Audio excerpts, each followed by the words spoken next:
Hey, everybody! Welcome to Tavern Talk. Hello. Hey, Tavern Talk guys. Dungeons and Dragons. We play Dungeons and Dragons. Sorry. Dungeons and Dragons! Channeling my inner Travis Willingham. I'm not doing it. Hi. Dungeons and Dragons. Durgans and Durgans. So I listened to most of the show. I didn't get a chance to finish it up yet from last week because I, of course, was not there. And You weren't? I was not. That was very Well, evident. and just told us that you'll be missing at least the first half of this week's show. Yeah, unfortunately, it's just being an artist, and I don't get a ton of body paint, work. So when I do get it, I have to it's hard to turn it down. So particularly when it just happens to always be on a game night. It's sometimes, at least lately it has. I'm hoping to kind of change that. So my computer and my phone are losing their fucking minds right now. But I hopefully I should be able to be there by, like I said, about the halfway point, and I shouldn't have to miss the entire First dish break, hopefully. Right, hopefully.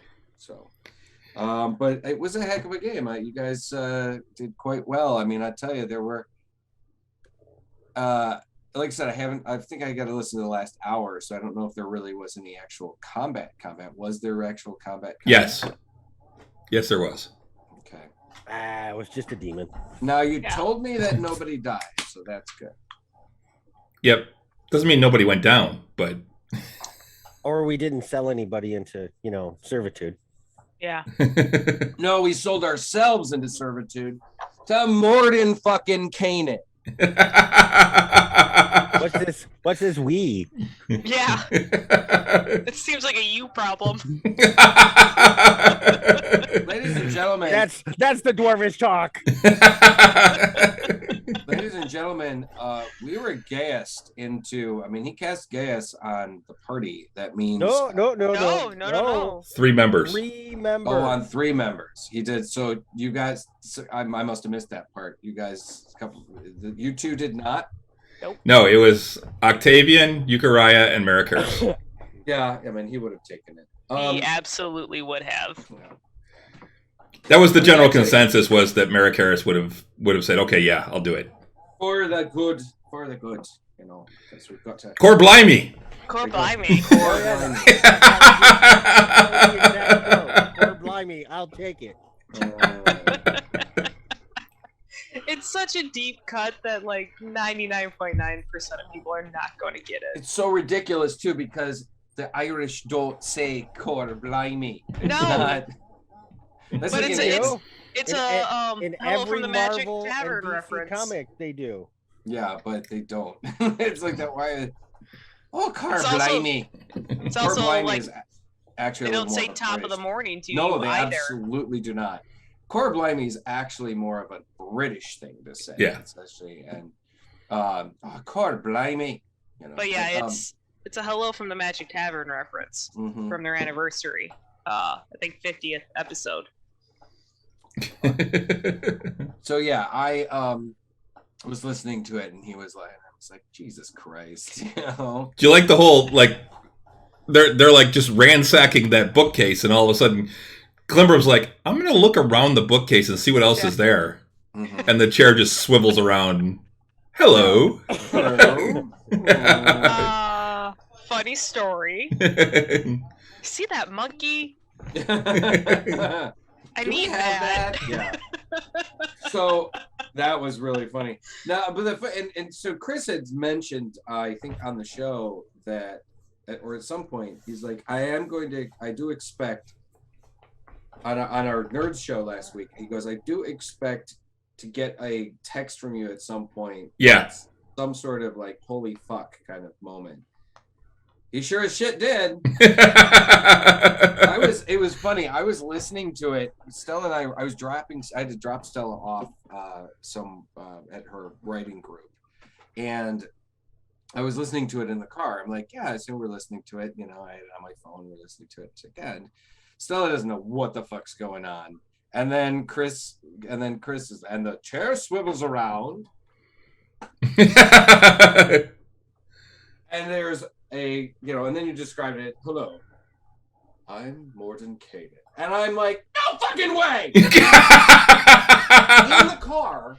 in the car, I'm like pounding on the steering wheel and the fucking side panel. I'm like, no fucking way. And Stella's like, what the fuck? Sitting next to me in the passenger seat, Jesus! And I'm like, you don't understand. And so yeah, I'm trying to explain to her what who Morton Kanan kind of is, or what he would be to our players. And I'm like, well, he's a really famous wizard. He's like a celebrity almost. He's like they've named spells after him. He's the guy on the cover of the books in the games, that kind of. He named his after own himself. Right. Yeah. He named his own spells, and I tried to explain about like Bigby's hand and Morton and whatever. And she's like, oh. So she got a lot more information than she really wanted out she of that. Bargained for way more. And so I'm like, it would be like a casual person meeting Dumbledore, in the wizarding world. And she's like, well, I mean, he's not that big. And I'm like, no, I mean, Dumbledore is a pretty famous guy. He's kind of a big deal. He's kind of a big deal. It would also be like, even more so, maybe even meeting Voldemort. Or meeting Harry Potter. Or meeting the way a lot of the wizards reacted right. Meeting exactly. Harry. And I said at first, I go, okay, maybe also Gilderoy Lockhart, because he was actually a celebrity in their world. And she that kind of gave her the idea, like, oh, okay, I think I get it now. Except unlike Gilderoy, he can actually he's an actual accomplished wizard. Not a complete liar. So yeah. But yeah, I thought that's why I'm really bummed. I told you it would have to be Salazar, Slytherin, Ghost, or Bus. No, it's they all agree with me. I know, but that's an She's she's trying to chime in, and it's not right. I understand. I'm just telling you my opinion. They also said it would have been like, it was the reaction of like when people met Harry Potter too, because he's a legendary guy in there. Do you want to join the show in your towel? Yeah, she's welcome to. Our viewership would go way up. In the towel, you want to wear, because she was gonna in the shower. Yeah, it would certainly help our views.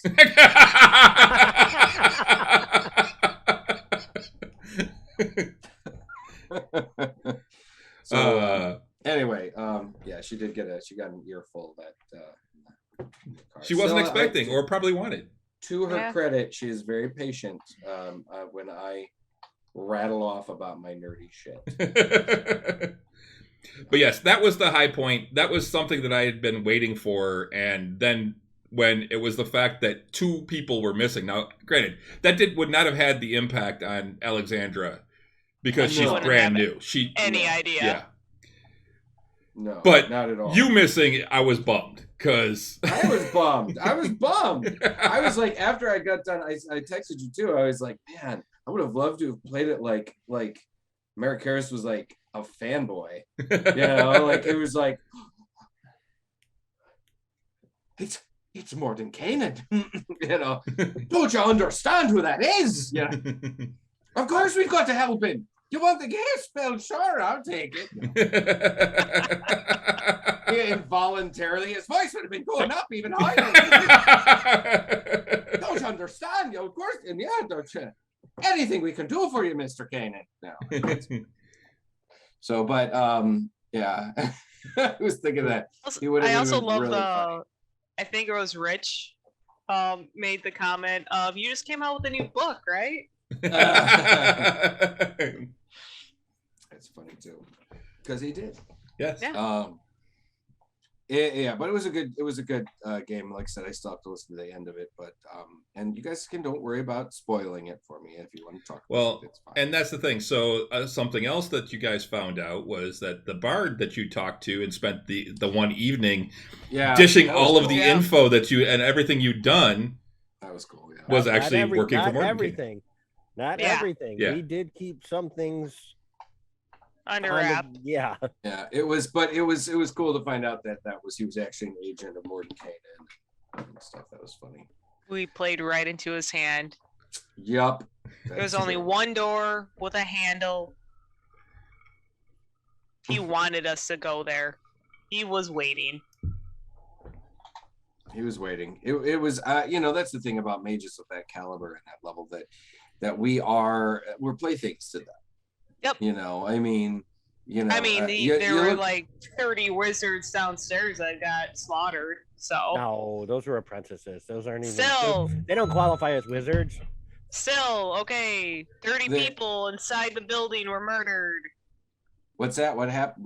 What happened? Is that the demon that you guys had to get you fought? Yeah. So we after we leave, the wizards that were looking at whatever down the hallway, Mhm. we come back down and they're all dead. I see. In So chunks. something that that's right, because we've been hearing like abyssal and things, something screaming in abyssal. It must have gotten free, whatever they were experimenting on. Yep. I see. Or they Yeah. summoned something that they weren't expecting. What kind of demon was it, Chris? Hezru. Oh, a Hezru. Big foot soldier, basically a big ass foot soldier for the Yeah.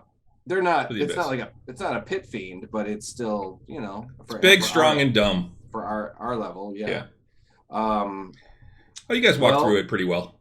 I hope. Yeah. I mean, I'm built for demon slaying. Yeah. I mean, my smites are pretty tough. I did appreciate the one fight that you guys got. Oh, that's right. No, you did have to fight that golem or something. Yeah. Did you? That was resistant to magic. Mm-hmm. Yep. So yeah. Yeah, it pretty much shrugged off every spell that got thrown at it. Nothing like having to rely on just brute force alone. Always fun. Well, and you think about it, it reacted when they gave a wrong answer and started marching towards them. Mhm. And if that's actually like the initiate's walk, and that's one of the initiate's things. I mean, you're in there as a magic user. Mhm. You answer wrong, and that proctor comes after you. You're fucked. Yes. Fucked. It beats the shit out of you, and you go back and study and recover until the next time you can go in there. Hopefully, it doesn't kill you. So my intelligence level went up. Yeah, I was just gonna say we saw that happen too, both for Euchariah and yourself. You guys got a permanent increase to your not only your intelligence, but a permanent increase to your intelligence maximum. Yeah. Which is huge for Euchariah. I mean, he's already at did that bring him up to 20 or 21? 19, I think, is actually what it is. 19. Yeah.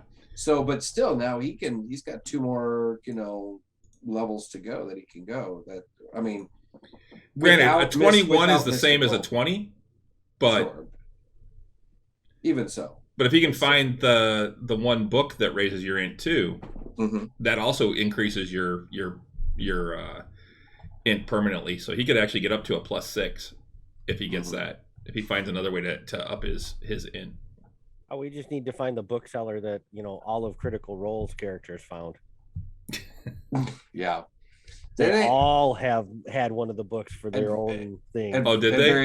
Various times. If you look at their stats on the crit roll thing, they all have a 22 in their main stat. Is that for what it is? for the original cast? Is it Or yeah? campaign 1? Is that Yeah. campaign 1? Yeah. Yeah, that Okay, was campaign because 1. it wasn't just that. It was also the fact that they brought it over from Pathfinder. Pathfinder, and I think they kept some of the stats the same. Yeah, for sure. No, Yeah, because I remember like they right had off to- the bat. they had to raise them because I didn't think anybody had anything over a 20 when they Oh first no! Right started. off the bat, Keyleth has like a 22 okay. and something. Okay. Because I remember seeing it like pop up. I'm like, that doesn't seem right. Let's see. Yes, For the Yukaraya's intelligence is now 19. Yeah, so that's not entirely true, guys. I mean, it looks like at level 20, almost everybody has. Ooh, Jesus! All right, everybody has at least a 120. Vexalia has she's Strength 7, Dex 20, Con 10, Intelligence 14, Wisdom 16, Charisma 17. I'm not going to go through all these. Scanlan has a 22 in Charisma. Keyleth has a 22 in Wisdom. Percy has a 22 in Dex and a 20 in Intelligence. Pike has a 20 in Wisdom. And Grog has a 22 in Con and a 26 in Strength. Fuck. I think the 26 is from his Titan bracer thing. Gauntlets. Yeah. Well, yeah, he already had probably like at 20 or 22 or something like that, being a Goliath. But yeah, I think those gauntlets gave him a pretty serious upgrade there. But yeah, and this was at those are their level 20 skills. So anyway, it was kind of a cool thing to happen to me today. We had an intern start at the parade company, and she saw my D20 ring, which I left on the counter over there, and we got to chatting, and she's a big D&D fan, and we got to chatting, and she loves Critical Role, and so I told her about our show and stuff. And she's 20 years old, and she's just very young and just super excited about it. But one of the other cool things, she's a big fan of Vampire the Masquerade. I was like, holy shit, really? That's awesome. And I've never met, I don't think I've met anybody quite that young that's a fan of Vampire the Masquerade currently. I mean, I know that there is a whole new crop of people that are into Critical Role. Vampire the Masquerade, because of like the podcast that is out there. I think it's LA by Night that I think both Marisha and Taliesin are involved with, but also I know Taliesin is because I think he runs it. Well, yeah, Vampire the Masquerade was his jam. Yeah, like back in the 90s, particularly, he was a huge fan of that game. But anyway, still to meet somebody quite that young that was into it, I was like, oh, fucking cool, you know. And I'd just been talking to my buddy Mike the night before about the White Wolf system and how it would be really cool to get into a White Wolf game, because I miss that system. I still need to talk to Steve over in Ireland about doing a special one-shot Halloween edition for us. Yeah. For the Tavern Knights crew to do actually so where badass. he would actually run Vampire for us. Twould be awesome sauce. I haven't played, and I have a shit ton. Like those two shelves in my bookcases there, that's all White Wolf books. Mm-hmm. And then the shelves right underneath them are all White Wolf novels. Like I have a shit ton of both of them. Because I have probably more White Wolf books. I'll say, what's the last version of Vampire that you have though? 3, I believe. Okay, yeah, because they're on 5 now, I think. Yeah, I know. I stopped after a while because the system kind of petered out, unfortunately, the popularity. But yeah, I've got Vampire the Masquerade, and then which was actually the second kind of coming of it, or edition, I think. The third edition, and no, maybe I have the 4th. I might have the 4th. I don't know. I lost track. I'd have to look at it. But yeah, it's a good game. I mean, it's a good system. Mm-hmm. Sure, it's absolutely. A lot of fun. Very different from D&D, but yes, it is a great system. Much more storyteller based. Although it can be combat oriented if you play it that way. That's the other thing about it. It was just a very versatile system. Yeah. So. Yeah, our Changeling game that I played a lot of with Steve actually was a good mix of the two. It was a lot of fairy politics though. Mm-hmm. Well, like Werewolf was very much kind of centered around combat. that was a lot more combat oriented than say Vampire. Vampire was meant to be a lot more, but like was meant to be a lot more diplomatic and politicky and stuff. But they were both had, I mean, it was the same system, so they both had real serious combat, stuff that you could do if you wanted to go that route. Yeah. The last time I played Vampire was when Mike still had his bar, and there was a guy running it. It was a cross between Vampire and Twilight 2000. Oh yeah. Yeah, where we were all ourselves. Everyone was a vampire except one person, Mike's wife at the time. She wanted to be a werewolf, so the guy who was running it let her be a werewolf. But everyone was playing themselves except one person who didn't want to be himself, and then got pissed when we actually wound up killing him because we didn't trust him and he was being squirrely. Yeah, that's right. I remember saying. Who was that? Sean. Oh, okay. Yeah, that makes sense. Yeah, he didn't want to play himself. Yeah, and it's like, sorry, we've known each other for years, and our characters have known each other for years, and we've gone through these, and we've gone through all these changes, and you're the new guy, and you just kind of pop up out of nowhere, and you start acting weird. You're toast. Yeah. I mean, something's going on, and yeah, the only variable is you. And it's wartime. Yeah. Right. That's just dumb. Hello, Trevor. Trevor's joined the show. So anyway, it was really kind of I cool. leaned back.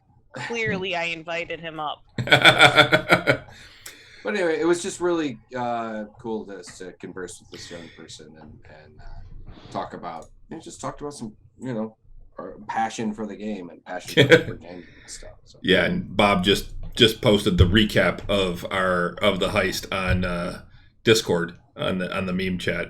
It's basically it's the Scooby-Doo running through the doors type of to the Benny Hill theme. Yeah, to the Benny Hill theme. Nice. Because that was the way you guys were in the library. That was kind of the library. Now, I will say this. Pass Without a Trace saved your asses in there. Yep. Russ must be listening to it. I'm listening to it. Yeah. No, I was noticing that myself too. I'm like, man, I was thank the gods for Pass Without a Trace, because otherwise, Merrick Harris would have been making a lot of noise. You're noisy. He was rolling like, he was getting, America's got 16. America's like twice, at least twice I got 16 and 18. So I was rolling all right, but it would have been like 8s and 10s or whatever if I didn't have cast Path Without a Trace. So it worked. Yeah, it's the shadows fill your armor and soften the clanking. Soften the clanking. Yep. Yeah, well, hey, it's a harsh price to pay for a 22 AC. Yeah. Yeah, you didn't really want to fight what was in the library anyway. What was it? Imagine. I'm not telling you. If you want to know, you got to go back to the library and go in and face it. I don't care that much. Well, right, Trevor? I'm sure if we asked, the Black Viper, she has another heist to pull to go in there for something. Or she'll just make one up. He did give us the brass monkey, right? Yes. Yeah. Okay. The bronze monkey, yes. The funky monkey. Yeah. We got everything that we needed. Okay, good. We got the book. We got the monkey. Euchariah was trying hard for all those other magic books, but no, that wasn't going to happen. Put them back. But we need these. You don't even know what they are. But You're not stealing from Mordenkainen. Yeah. He can Dr. Manhattan us. No. That's true. I was explaining that to Stella too, that this is the kind of wizard that could wipe the floor with a group of level 9 characters in probably 2 rounds. I wasn't worried about Mordenkainen. I was more worried about pissing off the whole Wizards Guild of Greyhawk. Yeah. Which is pretty much every wizard in the world. Mm-hmm. The last guild. I'd rather have the Thieves Guild mad at me than the Wizards Guild. Yeah, you can hide yeah. from Thieves Guild. Yeah, exactly. Well, that's the Wizards Guild thing. will find So that was one of the things that came up earlier on when you were talking with Miranda, that the Thieves Guild of Greyhawk will not steal from the Wizards Guild. Okay, go. There is a pact, and they refuse to steal from them. Yeah. It's the one place they won't steal from. Like a But little- no, but they'll subcontract. Oh yeah, because then you're just a contractor. Right. It's also why Miranda wouldn't go in there. Right.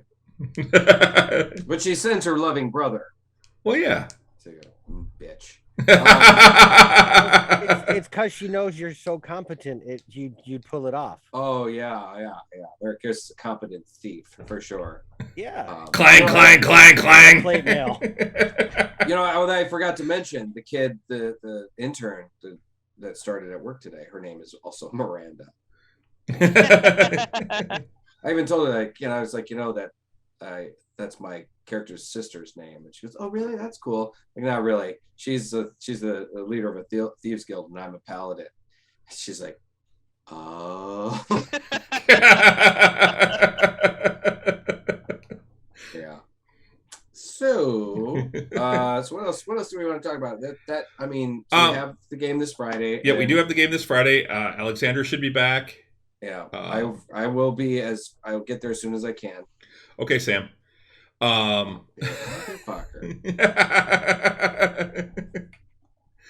Actually, you're starting to be more like Ashley than Sam. Sorry, I got a gig. I can't be there. Okay, yeah.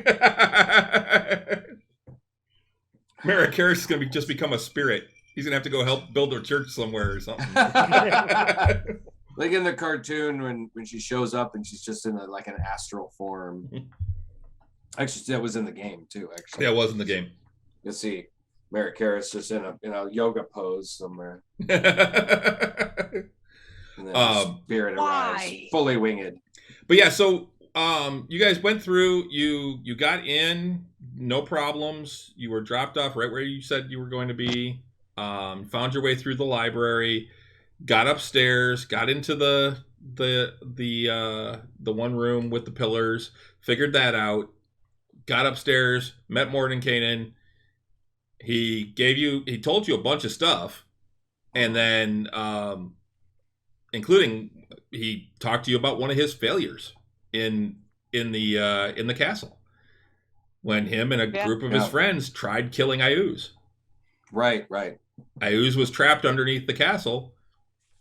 They freed him and thought they could kill him. Did you say it was Rigby? Who the hell's Rigby? Yeah, Rigby is another one. Bigby. I thought it would have been Bigby. Well, Bigby, I think, was retired at the time. I can tell you exactly who it was because I got the book right here.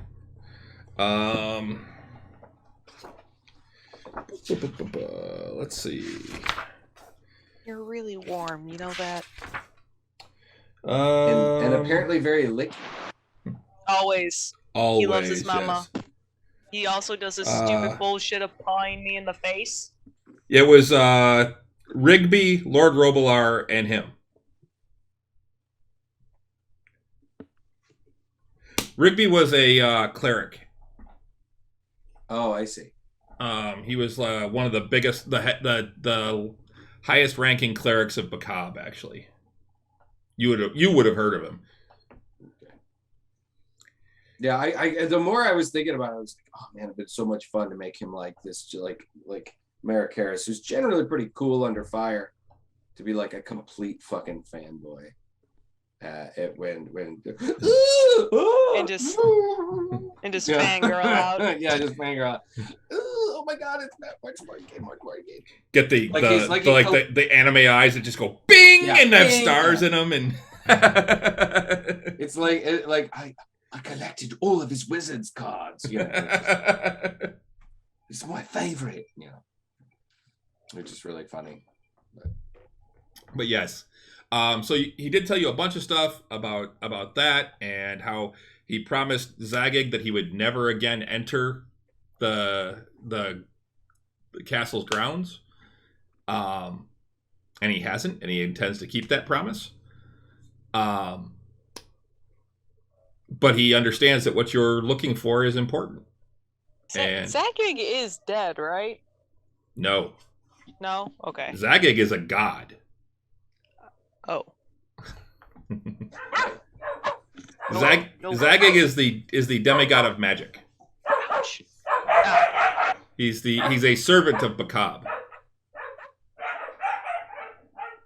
Yeah, but not like one of those good servants. This is kind of like the crazy one that does his own thing, and you just kind of go, "That's really good, Zagig. Good boy. Yeah."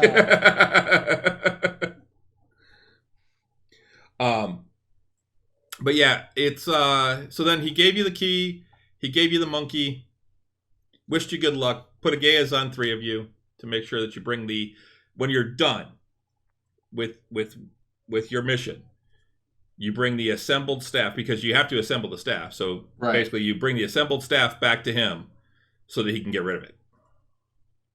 Like he wants to be the one that cares for it, essentially, right? Yeah. Like I'll say takes care of it is more like what. All right. But yeah, so and then you made your way back down. There was a fight with the demon, and then once you finished that thing off, you continued back to the room, twisted the ring, and everyone went back in the bottle, and that's where we ended it. Alrighty. King Ring, do your thing. So that's where we're going to pick up next time, is with you guys coming out of the bottle. So we'll see where you wind up, whether it's in Miranda's stronghold or somewhere else. Better not be somewhere else, let me tell you. But yeah, so, and then you guys will have to decide what you want to do next. Whether you're going to hang out in Greyhawk some more, or if you're going to head straight out to the castle. I think it's probably a good idea to maybe get some more like business accomplished before we go back to the castle for another week and a half. Maybe handle a few things in Greyhawk or something. Well, that's the thing. What else do you have to handle? That's true, I guess. We took care of almost everything. I mean, we still. I just wish we had more information about Phelan and Lauka, because it's starting to prey on Merrick Harris's mind a little bit. Don't be surprised if he starts getting a little erratic. One of his best friends is like probably feeble-minded and like is being held prisoner by a piece of shit. So. Oh, hey, how was the concert, by the way, guys? Oh, it's awesome. Very good. They played a bunch of new songs, and three new songs off the album that's coming out in September. Every one of them was fantastic. The one that they've actually released as a single, I think, was my favorite of the 3, but it's also the most like a traditional Irish song. Chris and Renee went and saw Flogging Molly for about the 14th time, we're guessing. Yeah. Since we've been together. I've actually seen them more because I've seen them a couple times before her and I got together. But yeah, it was one of our first dates. Yep. And we haven't missed a show since we've been together. Very cool. We've only missed a couple drop kicks. One of which was because it was the night before our wedding. No, that was Nightwish that we missed. That was the night before our wedding. Okay. Thought it was them. Dropkick was here the night before something too. Night before we were leaving for Ireland. Oh, is that what it was? Yeah. Okay. Something like that, yeah. But anyway, yeah, so that was good. But yeah, so that'll be the main thing this week. We'll be you guys figuring out your next steps. I mean, I don't know if there's any more business you have to do in town. I mean, the castle's not going anywhere. So yeah.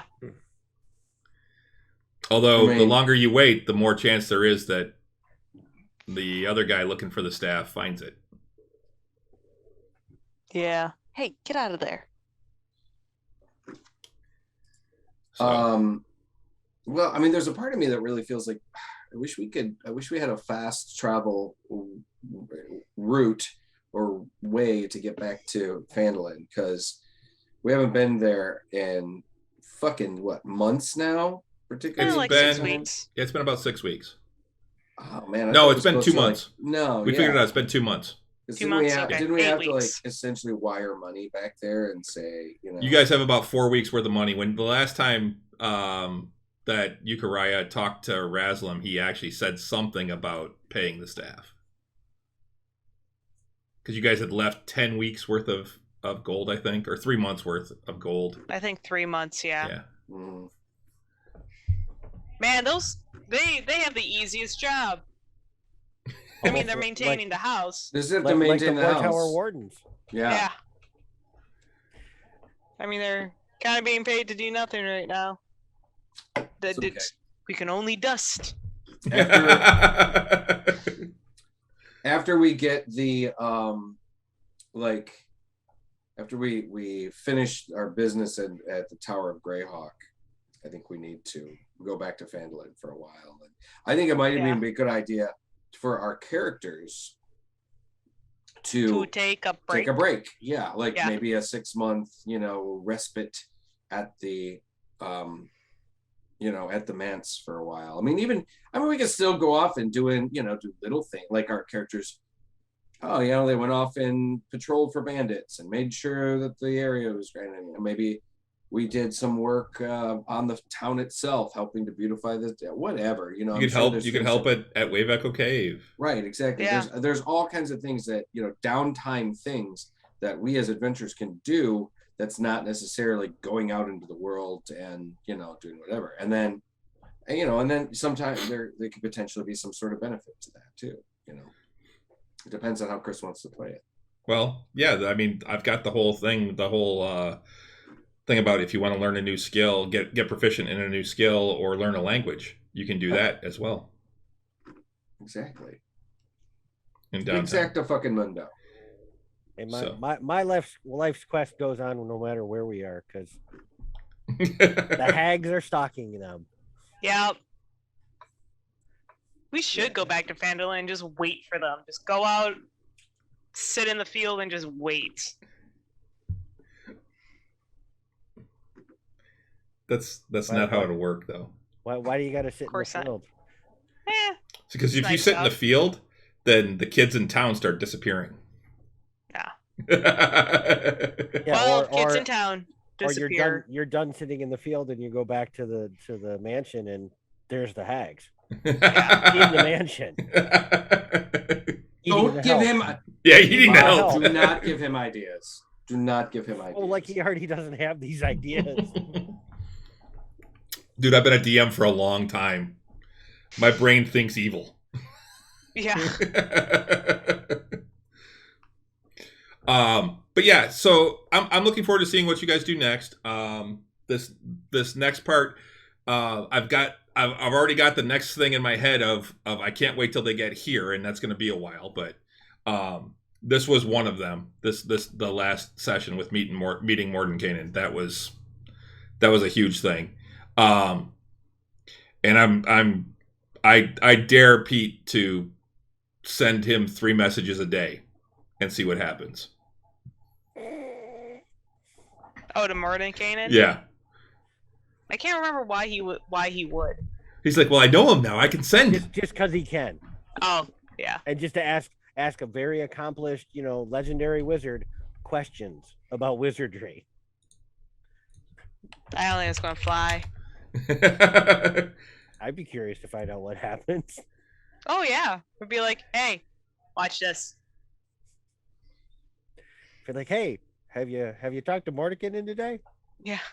I can just imagine. Oh, no, I haven't. Let me go do that. Yeah, I haven't sent him a message in like 3 hours, so I'd be sure to send him another one. Yeah, I was just looking to see, and I'm like, yep, it even travels to other planes, so doesn't matter which plane he's on, because he is a plane hopping mage. Yep. Which that's something we can talk about. So Morton Kanan presents Monsters of the Multiverse. Is the most recent book from Wizards of the Coast, and I have to say, I'm a little disappointed in that. One, really, all it is a redoing of Volo's and Morton Kanan's Tome of Foes. Right. Both of those books have now been set to like legacy status, so they're no longer in print. Right. I still have access to them because I owned them, but yeah, they're not printing them anymore, so you can't get a print copy, which I'm kind of bummed about because I don't have a print copy of either one of those.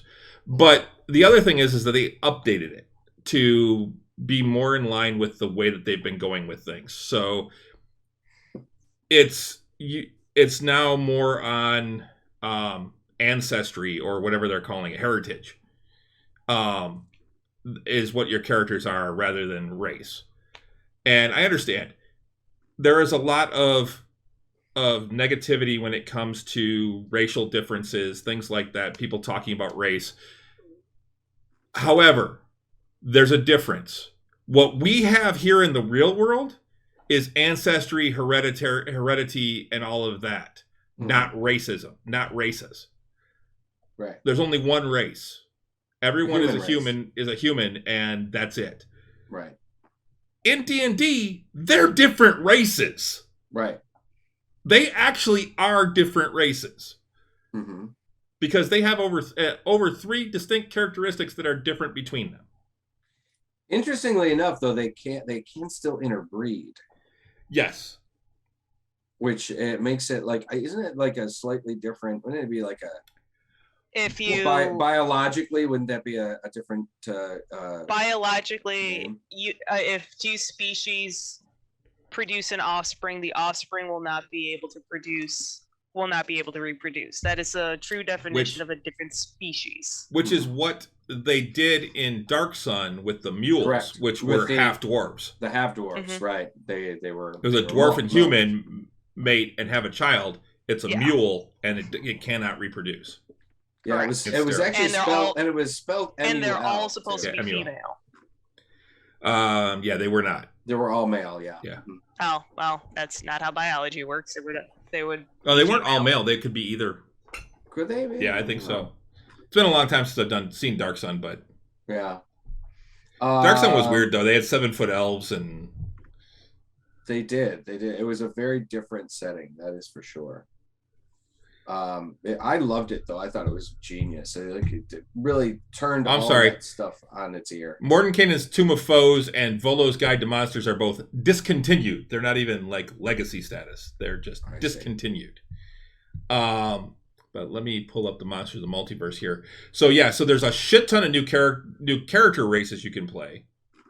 1, 2, 3, 4, 5, 6, 7, 8, 9, 10, 11, 12, 13, 14, 15, 16, 17, 18, 19, 20, 21, 22, 23, 24, 25, 26, 27, 28, 29, 30. 30 new races. One of which has 4 sub-races, and that's the Genasi. The Genasi. And that also includes Aasimar being in here. But what they've done is you don't just get, like, if you're... and one of the big things is they also got rid of short races having a shorter or a slower move speed. Everyone gets 30 feet. A fairy has a 30-foot walk speed. And in some we cases, discussed this. And in some cases, you actually get to pick if you're medium-sized or small-sized. Yeah. And you still get 30 feet no matter which one you are.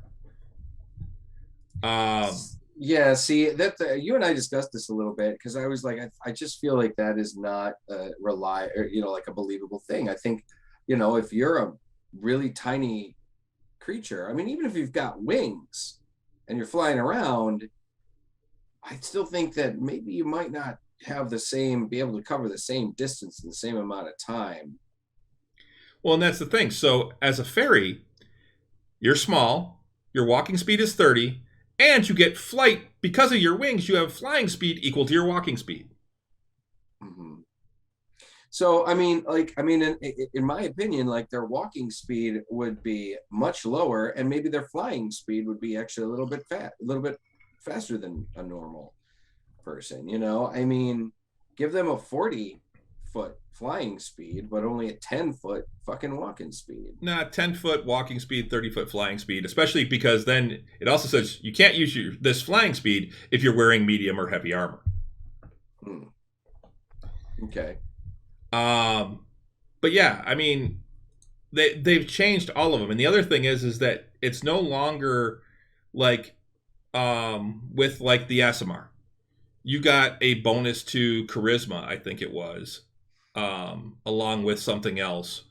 But it was set. This is what you get. Now you get to pick. Everybody gets to pick when you create a character.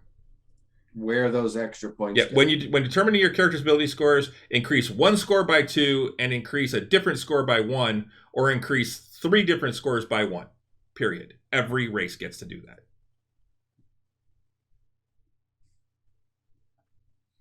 I don't know. I mean, I appreciate that, the ability to move it around, but I do think, I just never understood the reason why we couldn't, you know, why they changed the fact that, you know, orcs are just naturally bigger and stronger. I mean, I just never saw why that, you know, was a problem.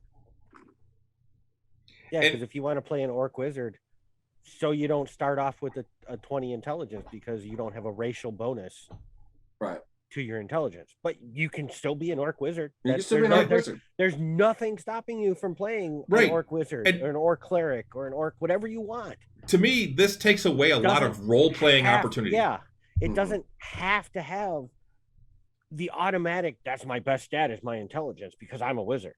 Why? Play a wizard whose intelligence isn't the highest stat he has. Right. Right. Well, that's Euchariah. He's playing a halfling wizard. He got no bonus to his intelligence. He got a bonus to Dex. So he's basically playing himself like Yoda. He's a bouncy little wizard. He bounces around and does acrobatic moves. Right. It's you know, I find it to be pretty challenging. I think that's pretty cool. I mean, I like it when people play characters that are not that are out of, like, way out of the norm, you know, for their racial statistics. Play a wizard that's play a dwarven wizard. Those are pretty rare. I'm a you know? dwarven monk. Yeah, you're a dwarven monk, and that's And a great I'm a dwarven ranger. Yeah, my wisdom was one of my lowest stats. Right. Exactly. I mean, it is proven to be challenging with your wisdom being that low. Yeah. Yeah, and so I'm just looking something up here real quick.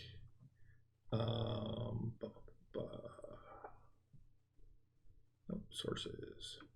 Player's Handbook. Dwarf. So going by what's in here, let's see. Yes. So a dwarf's base walking speed is 25. They're a medium creature and their base walking speed is 25. Duergar, dark dwarfs, have a movement speed of 30 because they're in the new book.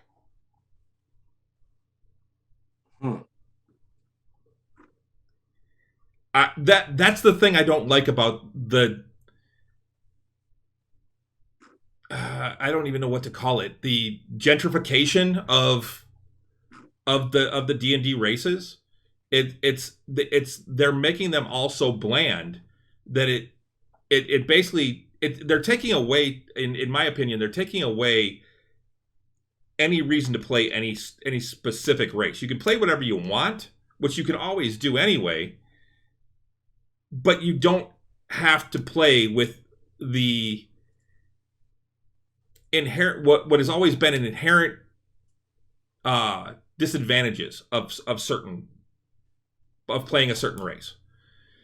Because now, if you want to be a orc wizard, you just I'll just put the 2 points in my intelligence and 1 point in my dexterity. or something like that. Or I want to be a sorcerer. I'll put 2 points, or even an orc bard, and I'll put 2 points in my charisma. Those aren't the orc strong points. Now, are there orcs that are charismatic? I'm sure there are. You can still get an 18 in it. Yeah, absolutely. But if you're not, I think that makes it, and you still want to play that type of character, I think that makes it that much more fun and that much more entertaining, because you're not always getting those great rolls. Like one of the things for with Ian, with Phelan, was his 7 intelligence, in that one of his big things was trying to figure out lore, and he sucked. Mm-hmm.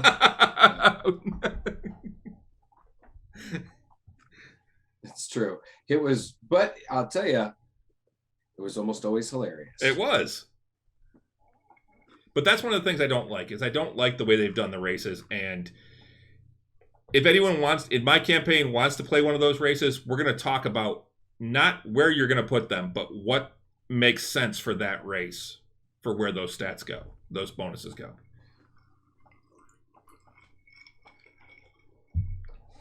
Well, I'm usually pretty progressive and understanding about rule changes and stuff. This is just one of those ones that I definitely, I think you're right. I think the gentrification, for lack of a better term, has just been a little silly. It's like some of those rules just did not need to be changed.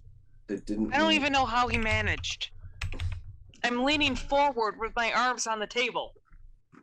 You're not paying enough attention to him, Renee. No, clearly, no. There's His cuddle quota, not enough attention. his cuddle quota has not been met. I just don't know how he got into my lap without bashing me in the face.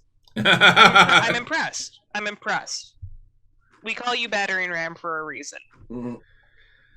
So, one thing I kind of wanted to talk about a little bit, and I thought this was kind of neat. I saw this on Four-Sided Dive, and I thought it would be kind of a fun thing for us to do. I kind of wanted to know, they were posing questions about certain things, like what would your characters be in different settings? And one of them was like, what kind of job would your character that you play in our game have in the real world? What job would Klimbram have? What job would Grimbold have? Good question. I was going to say Park Ranger for Grimbold. Yeah. Park Ranger, or Special Forces non-Navy SEAL. Well, I mean, he's really not much of a swimmer. Yeah. Okay. He's a dwarf. Yeah. Career military. They're very dense. They don't swim, they sink. Yeah.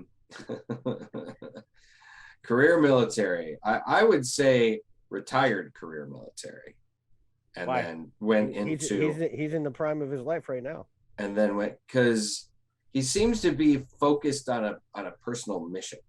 So I would say that he spent time in the military, and then he became a park ranger, kind of thing. But that's just my take. I mean, if you say no, then that's just your character. He said park ranger that, when the bad guys come in, he's got to come out of retirement. Right, exactly. And suddenly it's a Steven Seagal movie. Exactly. I've got a special set of skills. Yeah. Ember would probably be a bouncer or a security person of some kind. But not a cop. She's too rebellious. Yeah, I guess like cop. Yeah, I can see her being that. Okay. Well, she's also very book oriented. So not maybe like a CIA analyst. I mean, yeah, maybe. I would say, or FBI profiler. Yeah, I was gonna say FBI profiler. That's probably best. Yeah. But more than likely a security guard that writes fan fiction on the side. Probably, yeah. Long Sword of Love. Yeah, what are we on? Yep. Long Sword of Love. 127. I think Karis. Puts in a little bit of writes some slash fan fiction. Exactly. I think Karis would probably start out as a police officer, some sort, because he's a good boy that wants to do good things, and then would get frustrated with the corruption, the inherent corruption in a lot of the system, and it would end up becoming a PI. I think the religious aspect would not be a big thing. I mean, like, I think when it comes to being a paladin, Marikaris is not so much like he's this devout, worshiper of Heronius. It's more like being a paladin is a means to an end. So would you drive a red Ferrari or have a giant pink helicopter? Why a pink helicopter? Because that was the Screaming Mimi. The Screaming Mimi on Riptide, one of the best shows from the 80s.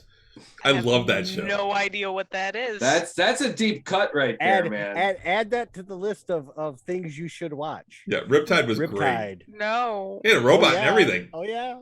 No. It was no, about, that makes it worse. It was about a pair, two guys. I think they were brothers. Three. Weren't Yep. they? It was three guys, wasn't it? Three guys. They were brothers. Yeah. And they were PIs. Yeah. That's where we learned that if you want to drop a grenade from a helicopter, you pull the pin, stick it in a mayonnaise jar, and drop it.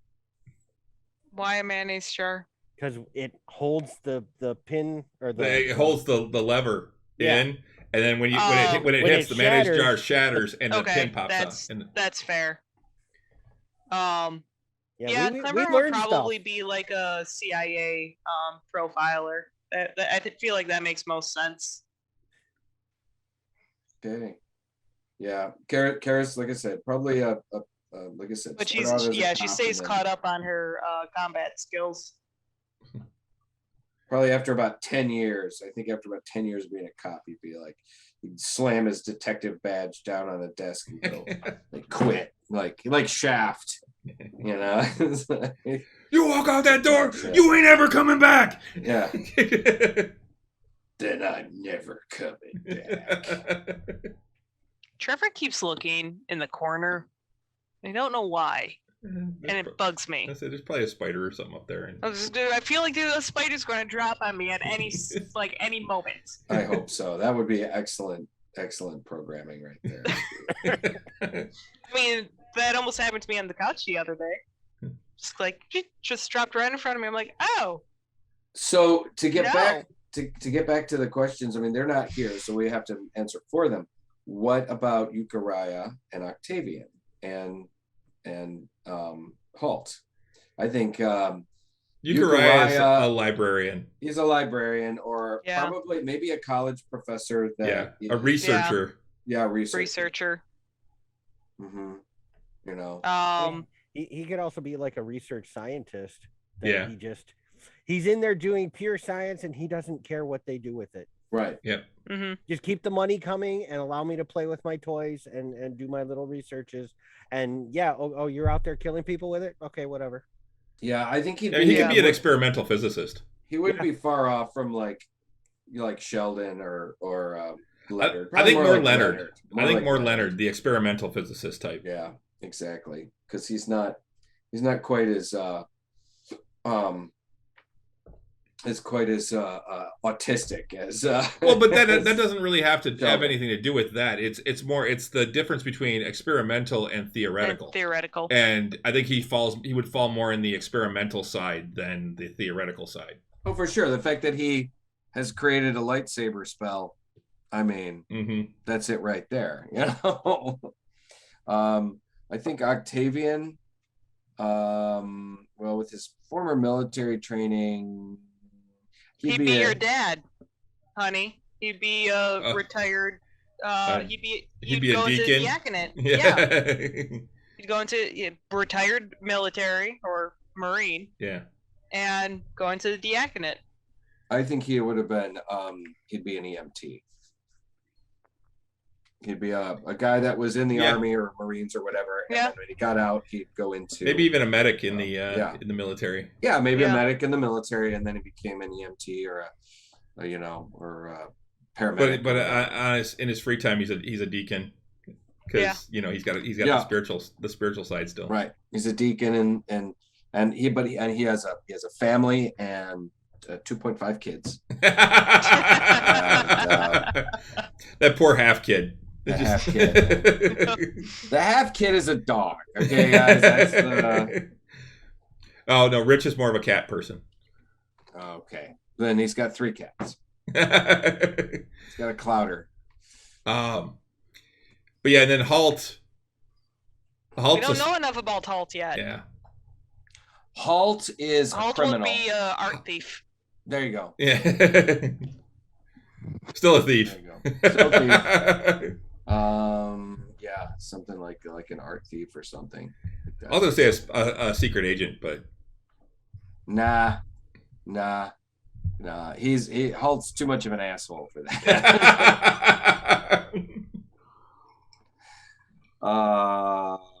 Yeah. So I thought that was kind of a fun kind of thing, you know. Why? We'll have to find some other like questions to ask of that type, you know. What would your character be in a superhero setting? What would your character be in I don't know, sci-fi setting? In Star Wars, what would your character be? Oh, that's easy. Bounty hunter. Yeah, for sure. See, Faux bounty hunter, Jedi, bounty hunter. Yeah.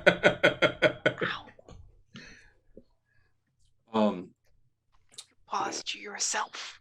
Now, what about Phelan and Lauka? Oh man, Phelan is definitely still a musician. Yeah. He is like a street busker.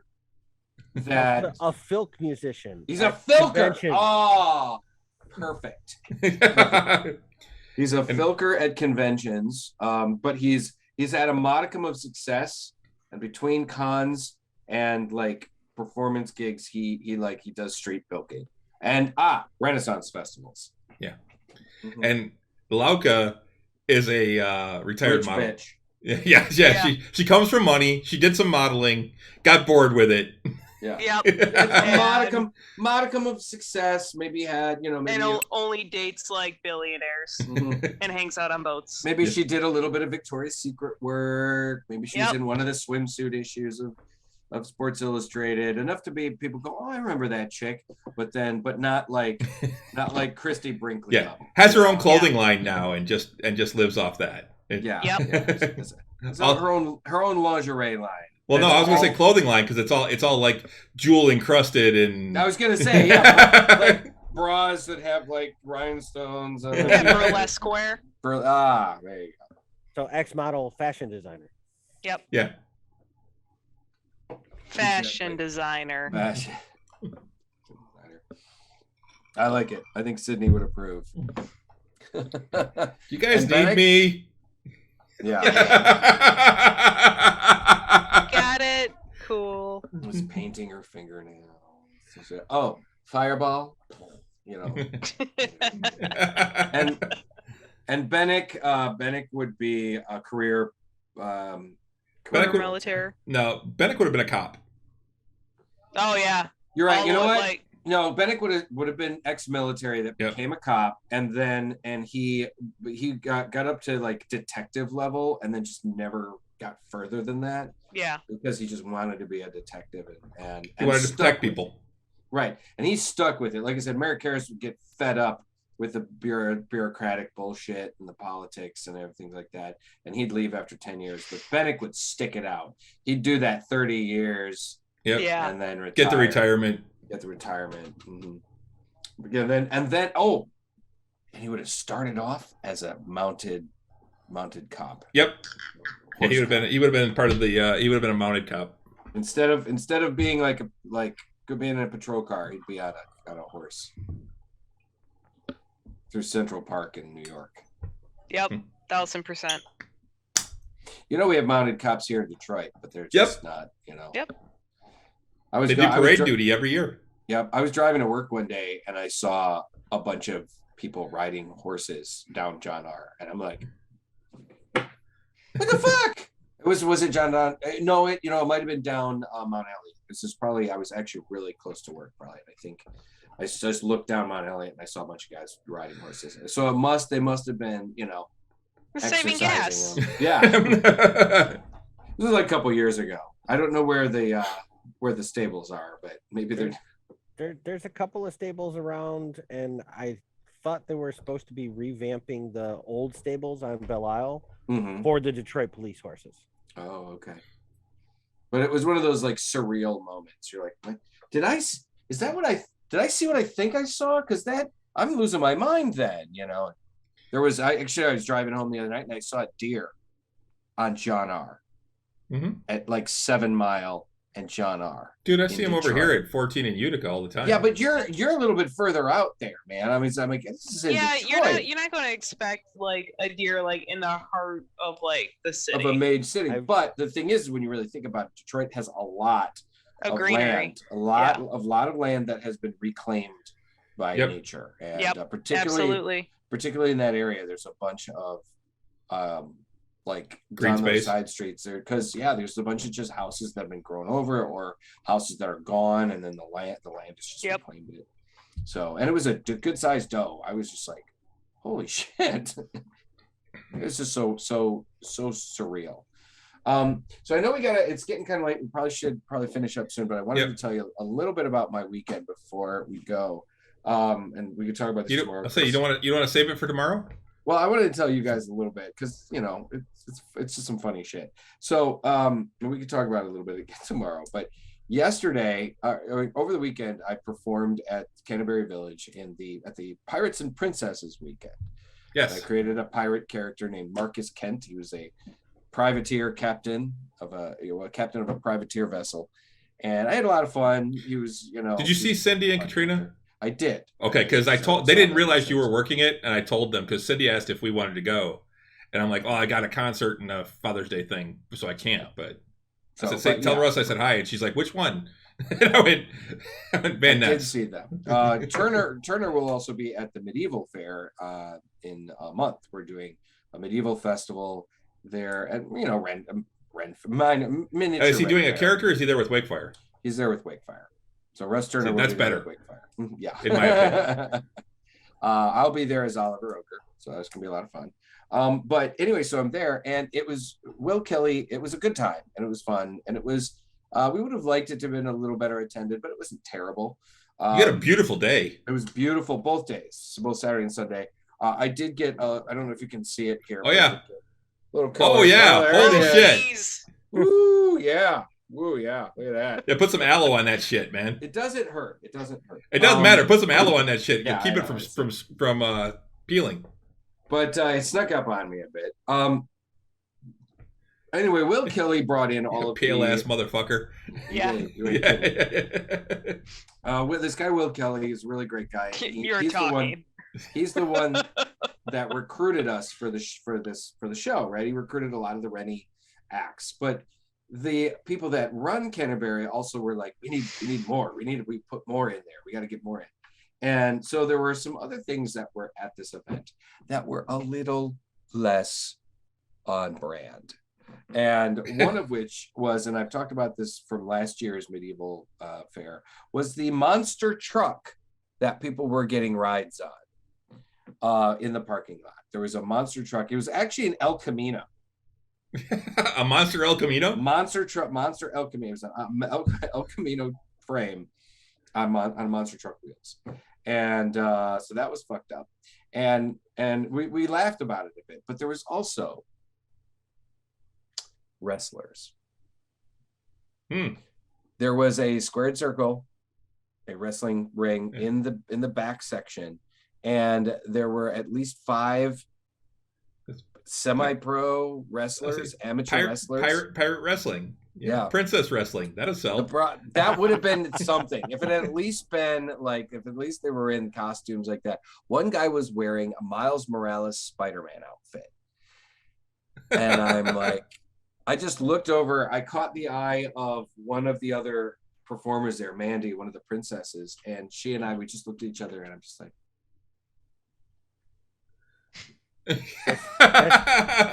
And that's she's area just that's like- Area 51 shit. It was. Yeah. It was. It was like when we had. It was like when Ren Fair had like District the- 9.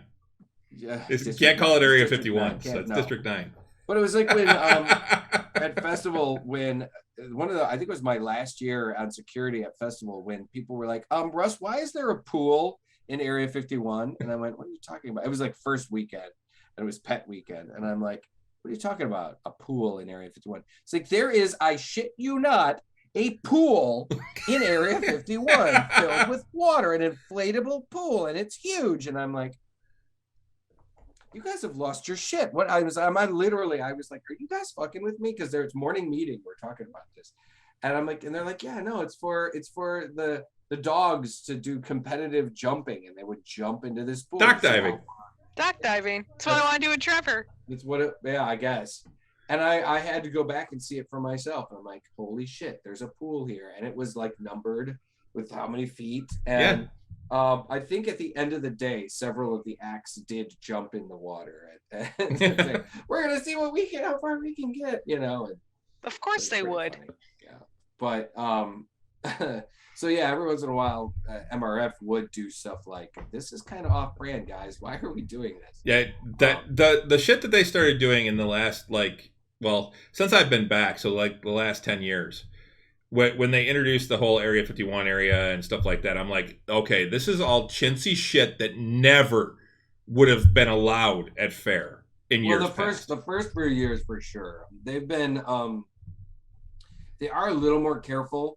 Like over the last couple of years, I've noticed that they're just like they'll actually have very few vendors. Like if they can't get enough vendors that are on brand on a Renaissance festival kind of thing, at least fantasy, at least that it makes sense that they're vending at a Renaissance festival, then they won't bring them in. Like there were a few times that there was maybe 6 vendors back there when there's room for at least 20. So I think they were the first few years they were like, we just got to get people back here. And then after a while, they're like, do we really need to accept all of these people just to fill the space? I don't think so. So lately I had this, but again, not working there anymore. So well, and then Not they do things that sound cool, like homebrew competitions, things like that. But And they then have no fucking plan. clue and no plan. It's the all right. Well, can we get a cooler with ice if we're going to be gathering all this? If they can't bring them in, and we're taking them right here because Renee and I did that the one year, and they're like, yeah, here. Okay, yeah, we'll find you a cooler. Okay, well can we get ice? Well, why? Because we've got 4 hours before we actually taste these beers. It's going to be 90 degrees today. Yeah. I like how they asked you why. Yeah, because I need it. Yeah. Yeah. You shouldn't have to give them a reason to get a bag of ice. You know? Yeah, it's like, look, I want a cooler and ice. If you're going to have me collecting these samples, they have to be kept cold. I'm not drinking warm beer and trying to grade the beer on that. Right. That it's again, it's one of those examples of how they just are not. They're clueless. Right. So, anywho's, so anything else, Chris? Shall we wrap things up? We can start wrapping things up. So one of the things I will say is back to D&D and Mordenkainen presents Monsters of the Multiverse. One of the things that they did do in there is that they have expanded on a lot of the bad guys in the world and come up with a ton of different things, and some of which you guys are probably going to run into. There are things in here that I'm already like, ooh, I can use those. Yeah, there are some pretty nasty monsters in that thing. So yeah, it's there's some cool shit too. Like just the expansion of like the Durgar and things like that, like different kinds, and I think they even expanded on the Illithids. In They this, They did, if I remember correctly. I do have the hardcover at this. yeah, I need to get the hardcover of this one. Or they go back to calling them Mind Flayers, Or maybe they're not in here. No, maybe they didn't. GHJ. Yeah, I guess they didn't. But they do have some like fiends and stuff we haven't seen in a long time, like Jubilix. Yeah. Dude, there was some shit in it. I mean, I was reminded of looking through the old Fiend Folio by looking at some of these, because they did do a lot of deals. Well, they got like the Gith Yankee, the Githzeri. They got all those different ones. Well, they got a bunch of different kobolds, like the Kobold Dragon Shield, which you guys have fought. The Kobold Inventor, and the Kobold Scale Sorcerer, who you also fought. So they've redone them.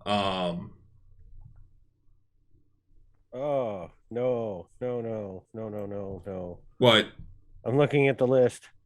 Oh, rot grubs. Oh, did they bring rot grubs back? It's under S for swarm of rot grubs. Oh, it's a swarm now. Yeah. Oh, they brought Spawnacaius back? Those are all really gross sounding words that you're putting together. They are. It's because they sound like they're gross because they are gross. Yeah, like a lot. I don't like the names of any of those. Rot grubs burrow into you. Gross. Yep. Like bot flies. Yeah, but except way they worse. do it very, very quickly. Yeah. As in, it lands on you and goes in. Yeah. Gross. And they're big too. They're like bigger than Yeah. Sorry, I'm just trying to get all the Trevor fur off of me. Let's see, what are they? Oh, they're only challenge. The swarm of rock grubs is only a CR of half. No big deal. Not the point. Ugh. It's not the point at all. That just means you Gross. throw 20 of them at us. They do 2d6 piercing damage, and the target must succeed on a DC 10 Constitution saving throw or be poisoned. Oh, I'm screwed then. At the end of each of the poison target's turns, the target takes 1d6 poison damage. Whenever the poison target takes fire damage, the target can repeat the saving throw, ending the effect on itself on a success. If the poison target ends its turn with 0 hit points, it dies. Gross. Oh, and then they have the single rot grub in there as well. Ugh. But yeah, good times. I'll even have some like named fiends and devils and stuff like that too. Yeah, they have like like or I think Orcus is in there and Demogorgon and stuff. I mean, they pull. Oh, did they bring them back? I mean, I know they were in another book too. Well, they were in the Tome of Foes. So, oh, quicklings. Oh, they got Ogres of War, the Ogre Battering Ram, the Ogre Bolt Launcher, the Ogre Chain Brute, and the Ogre Hoda. Oh yeah, Orcus. Which conveniently, Loot Studios just came out in their last bundle, came out with what is basically Orcus as a fig. It looks so fucking badass. I can't wait to print it, but I think I'm going to wait until I get my new printer before I do. There's something there that can outrun Klimbrum. Oh, yeah? The quickling. Oh. Has a movement speed of 120. Yeah. Oh, that's right. They brought the Yugoloths in, too. They brought them back. So, yeah, there's lots of stuff. Because it's everything from the Tome of Foes, there's a bunch of devils and demons in there. And those are always fun to play with. Ooh. The Phoenix is in here now. Oh, there's a Quickling. Yeah. Yeah, 120 feet. Right above the red cap. Yeah. Yeah. Yep.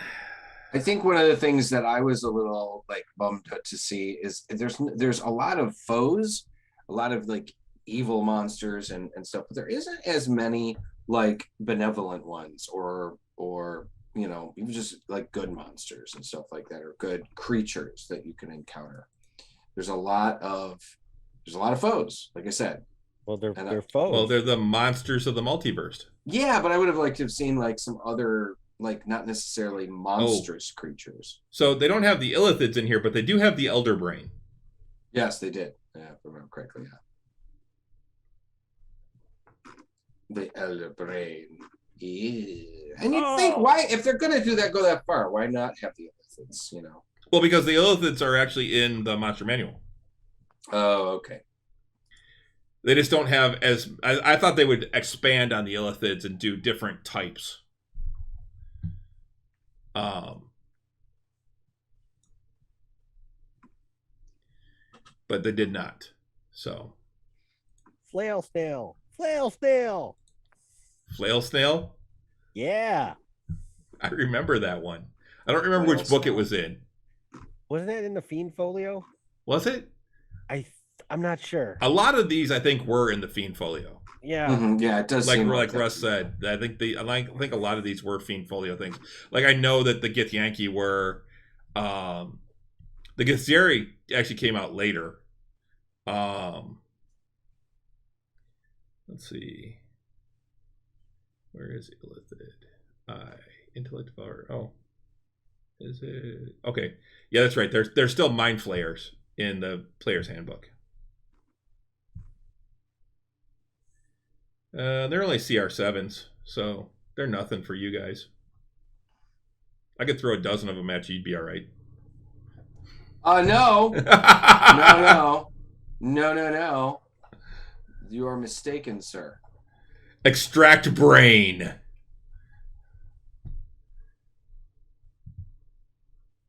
Such nasty creatures, I swear. Yeah, so if you are incapacitated and grappled by them, they can do the Extract Brain, and it's you take 10d10 damage. Ow. Yeah. If yeah. Ugh. Don't let that happen to you. Gross. I mean, that's one of those things, man. The Illithids are meant to be fucking frightening. Yep. Like, I mean, they are magic aliens that they are otherworldly. Otherworldly. They are just fucking frightening, scary fucking motherfuckers. Yeah, because they are not of this world. They are, from what I understand, they are one of the main villains, monsters in Baldur's Gate 3. They are. Like right from the beginning, that from what I've heard. But yeah, so lots of stuff for me to look through and play around with. So, expect to see some new shit as I rethink some of the stuff that you're going to come up against. As long as I get a Spelljammer ship, that's all I'm concerned with. No, we're not going to go Spelljammer in this. I guarantee you, we will not be doing Spelljammer. Why you got to make me sad? Well, Spelljammer was never my jam, man. I'm ashamed of you. Why? Because I didn't like adding sci-fi into my D&D. No, I'm ashamed of you for making that joke. Oh, Spelljammer was never my jam. I'm ashamed. Ashamed of you. You can do better, Chris. You're a dad. No, that's what I do. Is I make bad dad jokes, and actually I make some pretty good dad jokes. I make Renee laugh a lot. So Yes, you do. because she loves bad dad jokes. I do. It's the best form of comedy. Them and puns. So Russ and I will be back tomorrow night. Kitchen with the beaters. You don't behave, I'm going to beat you. Oh God, we were still at our old house when he did that. Don't make me beat you. But yeah, so Russ and I will be back tomorrow night, 8:00, right here on Twitch, to do our nerdy thing. More nerdy things, I guess, is really the way to put that. And then all of us, well, Russ will be late, but we'll be back on Friday. No. Russ will be later. Hey, he was on time. What? Not last game. Yeah. Hey, no. We don't start late because of me. I mean, not recently, anyway.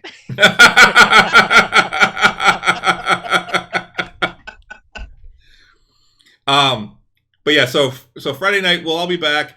We'll be playing D&D. It really is a great time. It truly is a lot of fun. A couple of things, like one of the things I didn't bring up was the stuff that Bob sent me. I'm still kind of thinking about that, about how to handle knowledge checks.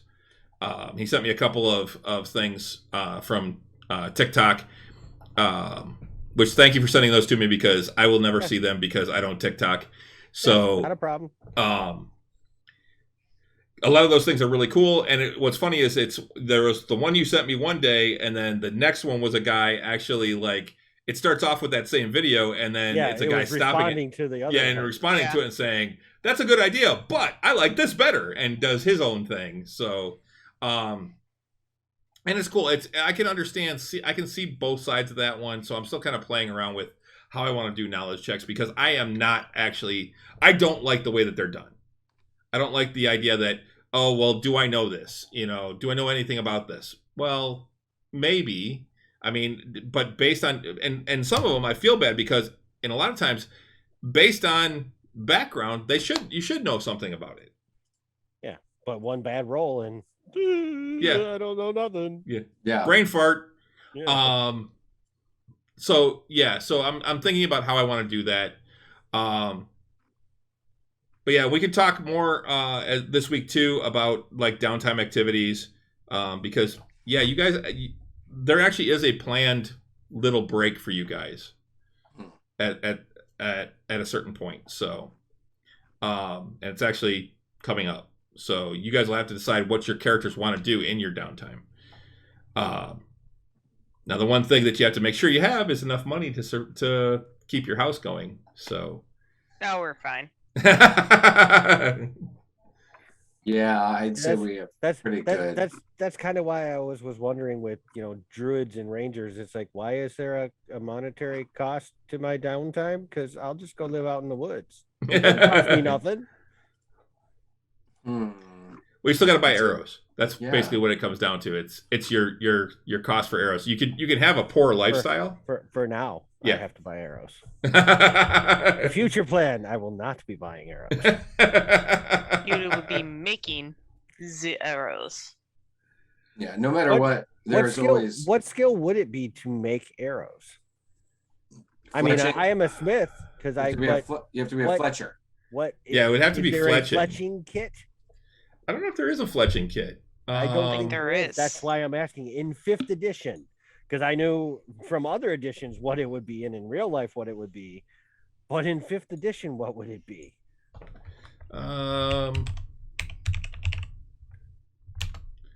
Let's see.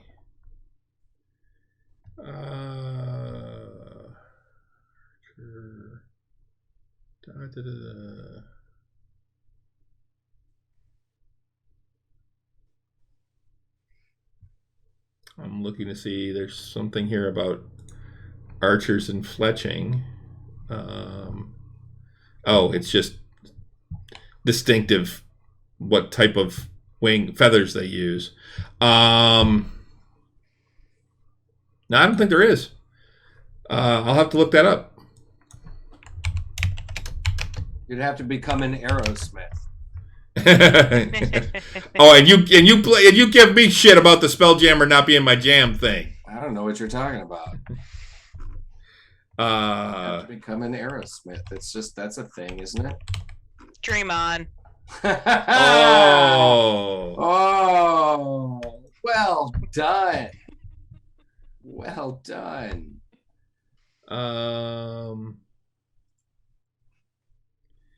So someone created a Fletcher's kit for D&D. And making mundane arrows, specialty arrows, extraordinary, and specialty arrows magical. Well, alrighty then. So someone created one. So here's the PDF download. Okay. I'll have to look at that and see what I think. So there may be a Fletcher's kit out there that you could become proficient with. That's what I'm thinking. What may happen if that is a thing. But yeah, I'll take a look at this and see what I think. Because again, homebrew, It could be. Yeah. Especially you can make magic arrows with what? Well, I mean that would be, I guess, if you could make arrows, if you get good enough at it, but you'd still have to have some kind of enchantment ability. Well, the first extraordinary arrow it listed on here is curved flight arrow. Somebody watched Wanted. Distance arrow, But- penetrating arrows, punching arrows, precision arrows. I just want to make plain old Bullets arrows. won't. But you can get arrows to serpentine in the air. That actually was, yeah, we saw that on That that one is video. a thing. Oh yeah, that's You how they fly. But I'm talking an actual curved flight. Yeah, you can get arrows to serpentine around shit. Like, that's an actual thing that's physically possible. You're not going to make it like do a 90-degree turn and like Wanted. Like, that's not going to happen. No. But you it's essentially proving the like sharpshooter feat of like, yeah. 3/4 cover mean nothing. Because All right. Well, listen, guys, I really got to go. It's late, and I've got to take care of some stuff before I get to bed. So, all right. Yep. So Russ and I will be back tomorrow, right here, 8:00, and then Friday we'll all be back 7:30 for D&D Tavern Knights. Come join us. It's a great time. It really is. Grab a drink, pull up a seat, chat with us. Tomorrow night, chat with us. Russ and I respond to everything in chat, or just about everything in chat as we can. Friday night, we don't respond as much in chat. You're welcome to talk amongst yourselves in chat, but yes, talk amongst yourselves. Talk amongst yourselves. We'll talk with you between at right around break times a little bit, but we mostly focus just on playing. Here's the subject. What color are your magic missiles? Black to blend in with the darkness. I I like mean, that it. would work. I like it. Problem is, Octavian's so fucking shiny all the time. It's very shiny. But Well, so is shiny. Maricaris, so I Yes. understand. Yeah, but we're bringing Octavian over. He has goggles to allow him to see in the dark. Yes, you are correct. We're winning him over to the dark side. Yes. It makes his light shinier. So when he does shine it, it's even shinier. All right, kids. All right. Alrighty. I think that's going to do it. Everyone have a great night. I will see you guys all on Friday. Well, except for Renee, who I'll see in about 30 seconds. So everybody have a great night. And we'll talk later. See you tomorrow, Russ. Yeah. See you Friday, Bob. And Yep. see you in just a minute. Yep. So, all right. Good night. Good Good night.